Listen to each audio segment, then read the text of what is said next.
Hi everyone and welcome to my sewing channel. My name is Maria and this is Velosews Studio, and as you can see this is part of my studio. It's Friday Sews, 23rd of January 2026, and here in Australia it's hot, it's humid, summer sport is all a go, so cricket, tennis, our summer soccer, and it's all go. And for me, I did a whole lot of sewing. So I'm just going to give you a high level of what I've done so far. Sewing a whole lot of things at the start of January was trying to clear the books from 2025. So here it goes. Okay, what did I sew? What did I mend? What did I adjust? It's all there on my blog post, but this is a high level what I've done, and then I'll do some separate ones so that you can see what's happened with each one. Okay, let me get started. All right, so the first up, the Paloma top by Swim Style Patterns. Now this pattern was released in 2025, and before the year ended out last year I did a black and white version using embroidered fabric, and I love them because they look really good for me with skinny jeans. And what you'll see is the versions that I've done.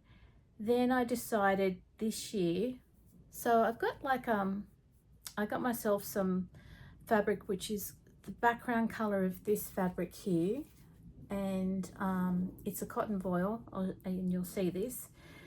So I wanted to make a third one. So look, every time I crack open a pattern I need to make it 3 times. It's just how I operate, and I'll go into that one into a separate video as well. So with the Paloma top, they recently this month launched the dress version, so I got my version, which was the top, and extended it into a green crepe version, and I really love it. I wore it on a really hot humid day. It got windy in the afternoon, so the skirt was swishing around, and I just loved it. It was worthwhile making, and I'll go into it more fuller one about the Paloma top in another video as soon as I do the blog post. That way I'll have all of the information together. Okay, so then the next pattern that I went through and tested it, I think I've done it at least 3 times because I did an earlier version through the year.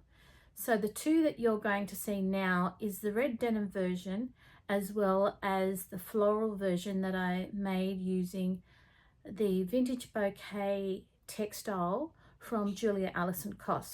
So firstly, the red denim one was a spotlight fabric that I've had, look, probably for at least 10 years sitting in my stash.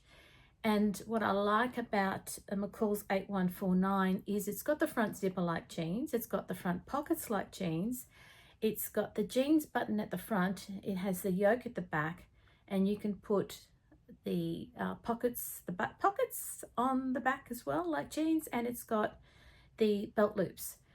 I didn't bother with the back pockets because I wanted something a little bit more sleek for me, so it was a personal preference, no dissing of the pattern. I used the size 16 at the waist and at the hips, and I actually have had to take it in a little bit, and that's fine.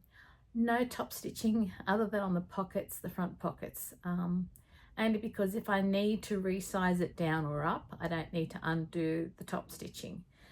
So I've been able to pair the red denim version with white tops, and there's a shirt that you'll see that I'm wearing it with, and it works quite well with the belt tucked in. You know, I'm just going to try it for the next couple of months and just enjoy having a waist at times. So then the third piece that I did was I was at the sewing basket around the corner from where I live, and I picked up Butterick 3390 just for a shell top. And the reason I did that was because with the Julia Alice and Co skirt, I wanted a matching top so that it would look kind of like a dress, so I could maybe tuck in the top, maybe not tuck in the top, or wear a belt with it, try and be a little bit more stylish, show people the waist that I may or may not have now that I'm over 60. It's worked out well. So the first version of Butterick 3390 that I did, that I'm going to show you now, uses the blue print with the yellow wattles that I got from Cloth Cuts here in Australia in October. Now, originally the fabric that you see, and I'll show you, I made it into Leisl and Co's Chacarita Dress? Chacarita, I'm not sure. Sorry about that. For Sydney Frock Towels. And it was the perfect dress. It was a warm day, sunny like it is here on a good day. So I wanted to use the rest of that fabric because the blue in it is very denim-like, and I wear it with a denim skirt, an A-line denim skirt that I've made, 2 years ago, from, again, a McCalls pattern that I've had probably for 20 years now, something like that. If the shape works, I'm not going to buy a new one because it works. And look, the patterns that I've got and that I've had for a long time, I can size them up or size them down. I leave the shape, I just add the width where I need the width at the time. The last thing that I did was the Chacarita Dress. I made a couple of adjustments. The lemon on black print version, I wore it quite a bit during the year last year when we went out to dinner, but what I felt was that the front of the dress kept slipping off my shoulders. It's a back wrap dress and I really love it, and that was the test version that is in the lemon version. And then when I made the blue version for Sydney Frock Towels last year, the same thing kept happening.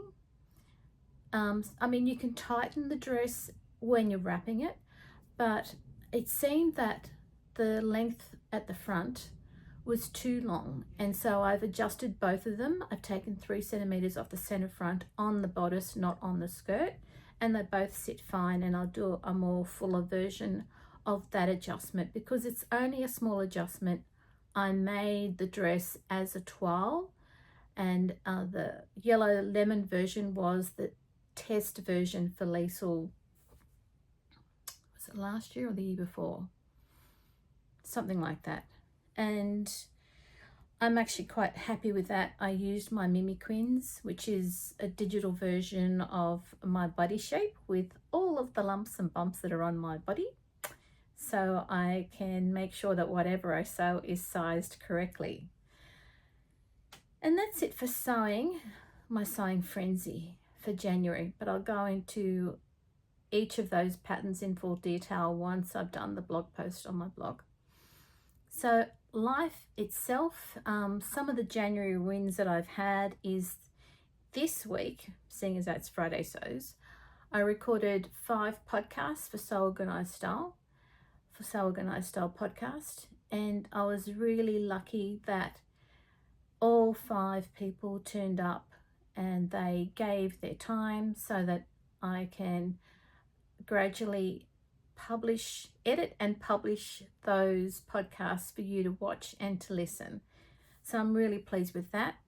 I was able to also this month wrap up my week as a Sew Over 50 social media editor. I'm on the team, and I work, the week that I'm on, I work with Sandy and with Sue, and we have a ball. We have an absolute ball, just figuring out what we're going to post, stories to go with the post, finding new smaller accounts that we've never seen before, making sure that we find and help people use the right hashtag. So for January, it's hashtag January Sew Over 50. Even if you just put Sew Over 50, we'll try to find you. We do our best. The other big thing that I was able to finish off was updating my personal sewing blog. So if you go to Velosews, which is my sewing blog, and this video will be linked on there, honestly, I probably did about 30 posts to get it up to date from August last year. I still do the blogging because I still want to have my sewing projects documented so that I can go back to them, and if it helps you, you can have a look at those too. So will I be doing more tests pattern tests in 2026? The answer is yes. Will I be using my Mimiquin to be able to get better fitting clothes? The answer is yes. I'd like to be able to make my clothes fit me better no matter what size I am, no matter where the lumps and bumps are, because they're just going to keep happening, and that's just life. So thank you for joining me on my very first Friday Sews. This is the Velosews Studio sewing channel, and I hope to keep it going for you. Give me your feedback, let me know what I need to change. I've done a bit of a clean up and it's going to keep getting cleaner in this sewing room. Anyway, thanks again. Bye.